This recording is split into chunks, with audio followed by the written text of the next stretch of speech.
Good morning, students. I am Raju Prasad, teacher from DAV Public School, Canteria, Gaya.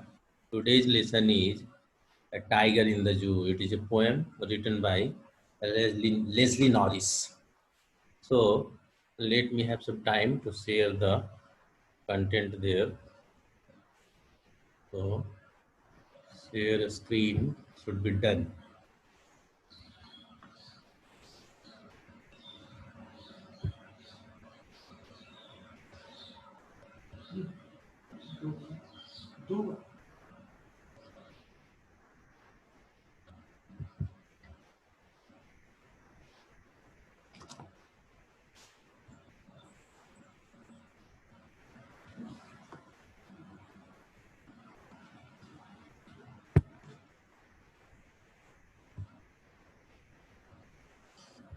That's all right, students. So, A Tiger in the Zoo poem written by Leslie Norris. You are finding this screen is there. These additional pictures have been added for your this easy understanding, for easy comprehension. So, A Tiger in the Zoo, written by Leslie Norris, is presenting contrast. So, contrast between a tiger living in a zoo or a tiger living in a forest. You see here, a picture of cage is there. Generally, in the zoo, we find a cage and the different type of animals are there found to be caged. They are compelled to remain in a particular limited arena. They are not so free to go outside there. So this happens there, and we are finding there the difficulty is there faced by them.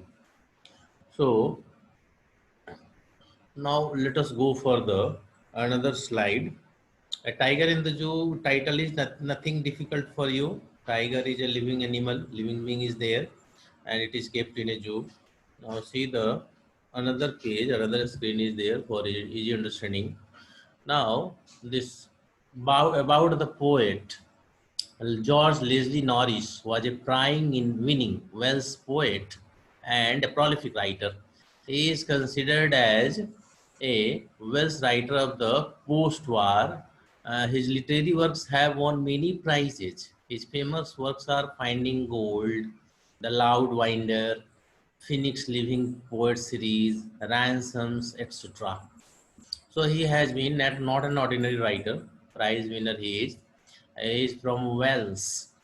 Great Britain comprises of different islands. 5 islands are there, and at England, this Ireland, South and North, Scotland, and Wales is there.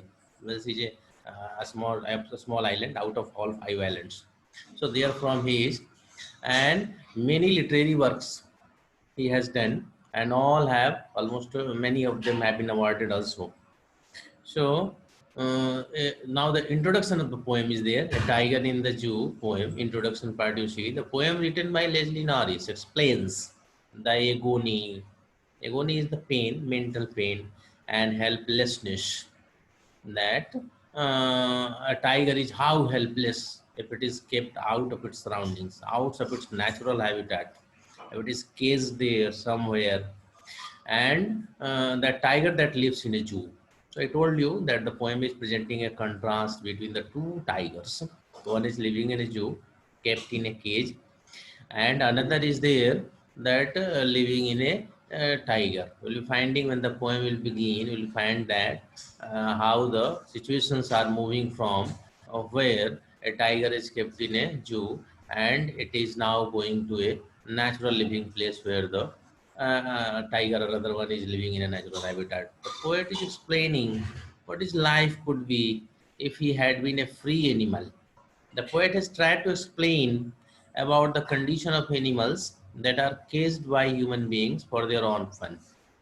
So the poet has taken a lot of drive, a lot of effort to explain you, to bring you the things that how the situations are there when an animal is kept there in a zoo, domestic, this in a cage, in a limited arena, limited place, and now one is living there in a surrounding where there as a this natural surrounding is there, and the tiger is there in his natural living places.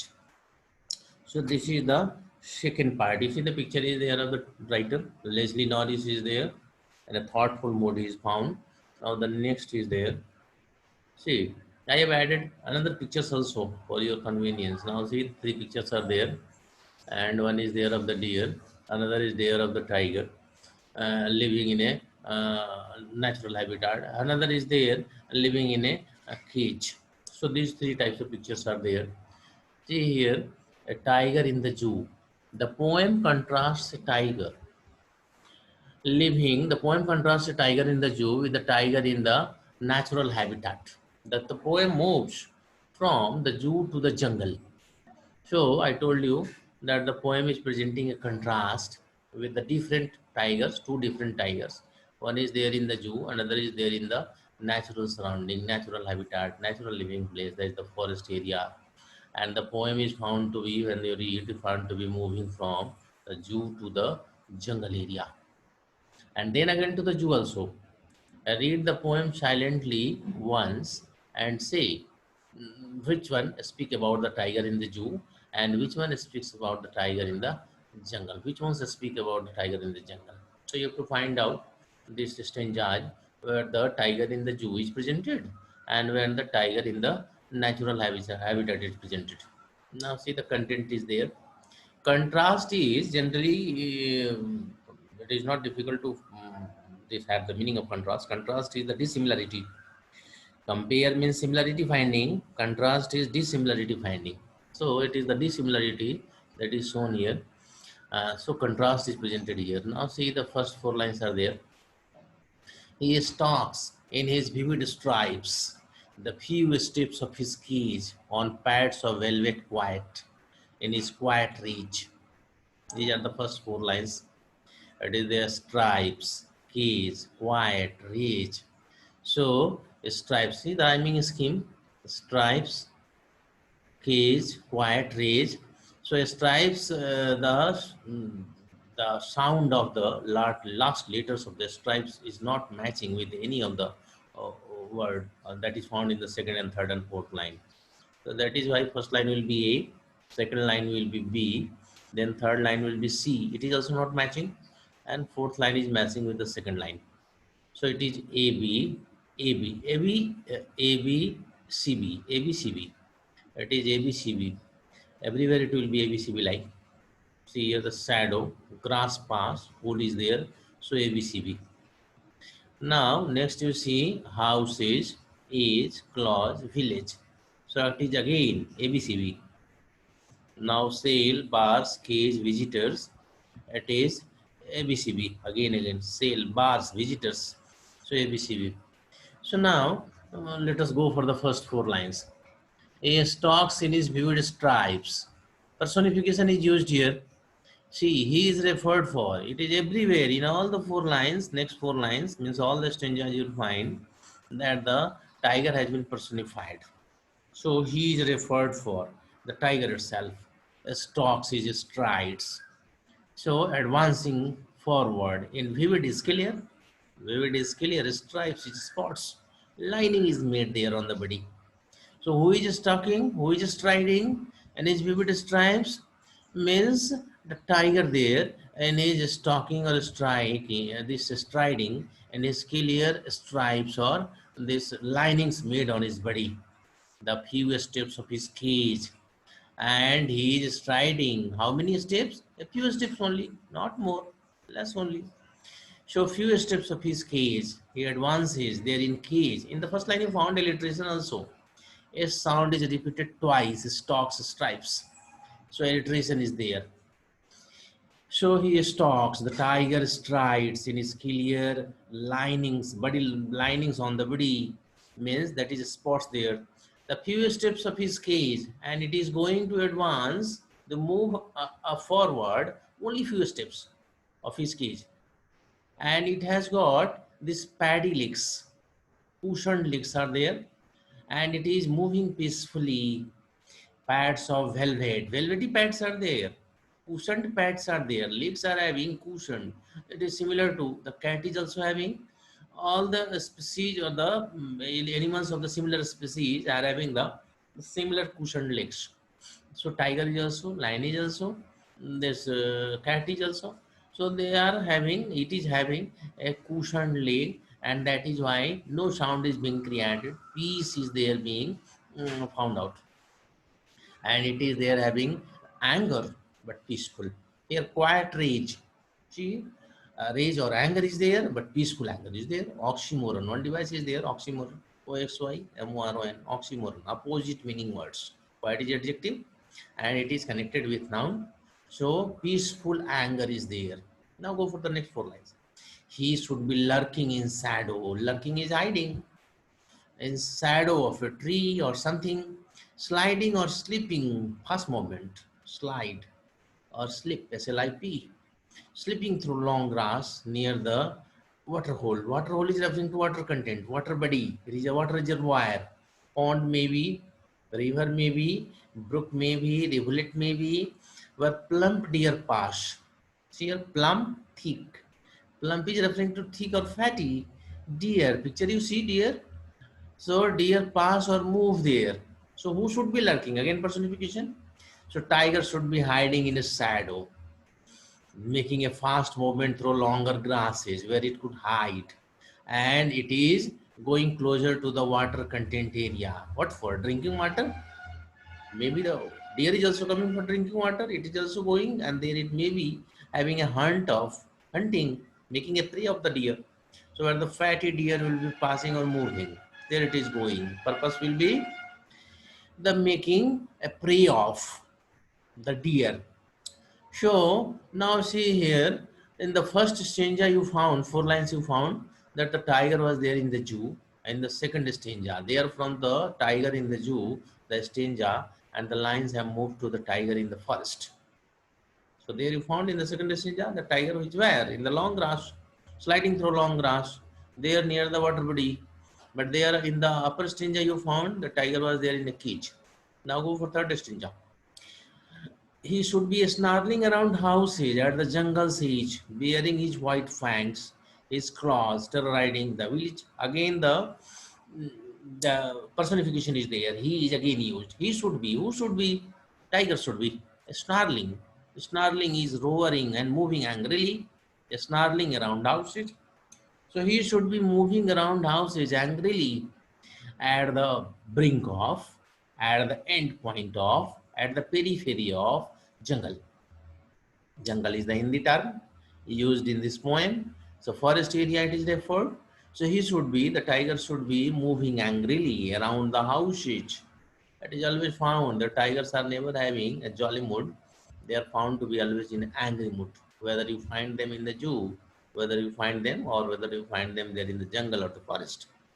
So he should be found moving angrily around houses and at the end of the jungle or at the end of the forest or at the periphery or the circumference of the forest. And it could be found there showing his teeth, bearing his fangs. Fangs is dangerous teeth. Fangs is referring to teeth that is quite dangerous. So bearing, showing, displaying white teeth. His claws also, the nails, which is also used for this making a prey of any living being. So his claws are there found to be shown by, teeth are found to be shown by the tiger, and it is all terrorizing element. It is all making the villagers fearful, horrifying them, terrorizing them. Now go for, it is again the third stanza was found there. The tiger is there in the jungle, natural habitat, in a forest area. Now go for the fourth stanza. But he is locked in a concrete cell. Again, personification. Who is locked? Tiger is locked. Again, after first stanza, you found there two stanzas where the tiger was there in a jungle or forest. Now again, there tiger is moving to zoo. So he is locked. The tiger is now personified element tiger. He is here where locked in a concrete cell. It is a chamber, a special chamber made for him, cage-like structure you made of concrete, that is cement, sand, and rods, as well as the rod. The opening has been made of rod, and through which the visitors can see it. Concrete cell is there, and his strength behind bars. All his strength, whatever their strength it could be utilized for making a prey of deer or any human being or any other living being. It is now limited to this rodded, this living place, a rodded chamber, a rodded cell. So behind the rods, behind the iron bars, it is there in a concrete cell, and it is again found to be stalking. Even in the forest area also it was striding. Here also striding, advancing, but here it is limited to move to the length of his cage. As much the length of the cage is there, as much the area of the cage is there, that much he could move, not more than that. And he is here ignoring visitors. Although he could not ignore visitors there, he could be even in tracking mood in the forest, but there in the cage, it is compelled to, it is forced to not this care for them, rather ignoring and neglecting them. He could not do anything to them because he is behind bars. So this is the condition here. He hears the last voice. Now the last four lines are there. He hears the last voice at night. The patrolling cars and the stars with his brilliant eyes are the brilliant stars. And the tiger is now found to be hearing. He is again there in the last stanza, there in the Jew. So it is not there. He is not there. Only two stanzas were there in the beginning after the first stanza, where the tiger was shown to be, that he was there in the jungle or the forest area. And the first stanza and the last two stanzas are there referring that the tiger is there in the zoo. So he is there in the zoo, locked in a cell, personal chamber made of concrete, iron rod. He is hearing the last voice, and night time is there. That is why the last voice is double. Perhaps the day by after night it is going to end now, and in the night he is going to listen the sound. Some sound is there, and this sound is nothing but the sound of the patrolling cars. Those guards who are there on the vigilance doing work, when the surveillance doing work, surveilling cars, the patrol parties are there, and those who are surveillance who are doing surveillance parties are there, and they are going to have the sound creation by self also, and the vehicles are creating sound, and that sound is only audible to the tiger, and he stares with his brilliant eyes at the brilliant stars, and he is going to look at, gaze at, where, and the sky. He is looking towards the sky. His eyes are brilliant, shining eyes are there, and he is also looking towards the stars who are also having the shining. So his brilliant eyes, shining eyes, this having the dazzling color of eyes, are looking towards the dazzling stars. So again the repetition is there. The brilliant word is repeated again and again. So twice it is repeated. Earlier you found the first stanza, quiet was also repeated. It is called anaphora or repetition. So it might be for musicality. Purpose is their musicality. So brilliant eyes and brilliant stars are there. So these words are again repeated. Anaphora it is either or repetition. Anyone you can call. So this is the poem. The poem is really presenting better contrast, a good contrast there between two tigers. One tiger is living in a zoo, another tiger is living in a natural habitat, that is forest. And this contrast is brought to you in a very easy and comprehensible way, very simple way, to make you understand that what happens when one animal or living being is being caged. So this is not good. The message is coming out also that any animal should not be caged, rather it should be made to live in a free place where the natural habitat is there. If it is there caged somewhere, this independence is gone. The life is made to hell. So this is the message here we are giving. A very simple poem was there. Now let us go for a look at the questions there. See, the glossary is there. Snarls makes an angry, warning sound. Now, thinking about the poem, read the poem again and work in pairs or groups to the following tasks. Find the words that describe the movement and actions of the tiger in the cage and in the wild, means wild habitat. Arrange them in two columns. So, you have to do what?